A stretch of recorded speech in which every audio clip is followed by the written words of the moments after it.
క్రీస్తునందున్న పరిశుద్ధులందరికీ ప్రభువైన క్రీస్తు నామంలో శుభాభివందనాలు. దేవుని ప్రేమ ఆధ్యాత్మిక కార్యక్రమానికి స్వాగతం. యెహోవా కొరకు కనిపెట్టుకుని ఉండుము, ధైర్యము తెచ్చుకుని హృదయము నిబ్బరముగా ఉంచుకొనుము. యెహోవా కొరకు కనిపెట్టుకుని ఉండుము. 27వ కీర్తన 14వ వచనం.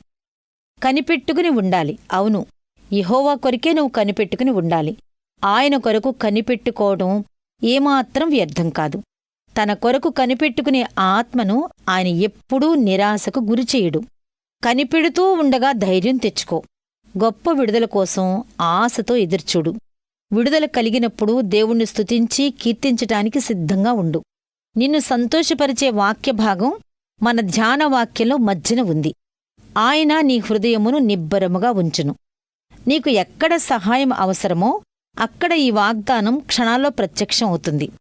హృదయంగాని బాగుంటే మిగతా శరీర భాగాలన్నీ బాగా పనిచేస్తాయి. హృదయానికి ఎప్పుడూ ప్రశాంతత, సంతోషం కావాలి. హృదయం నిబ్బరంగా ఉంటే ఈ రెండూ దానిలోకి వస్తాయి. శక్తితో నింపబడిన హృదయం విశ్రాంతిగా ఉంటుంది, ఆనందంగా ఉంటుంది. అది శరీరమంతటికీ శక్తిని సరఫరా చేస్తుంది. హృదయం అనే ఆ జీవధారల కుండలో శక్తిని పోయటానికి దేవుడు తప్ప ఎవ్వరూ ముందుకు రాలేరు.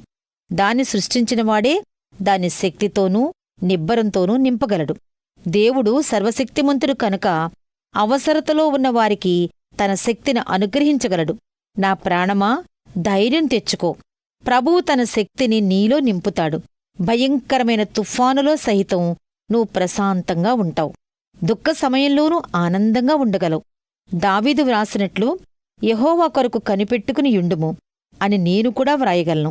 వ్రాయటమే కాదు, చెప్పగలను కూడా. ప్రభువు కొరకు కనిపెట్టుకోవటం నాకు చాలా మంచిదని సుదీర్ఘ విశ్వాసయాత్రలో లోతైన అనుభవంతో తెలుసుకున్నాను.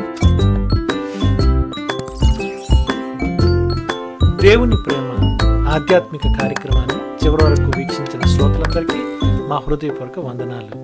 తిరిగి మరలా రేపటి ఉదయకాల సమయంలో కలుసుకుందాం. అంతవరకు సెలవు. May God bless you. దేవుడు మిమ్మల్ని అందరినీ దీవించును గాక.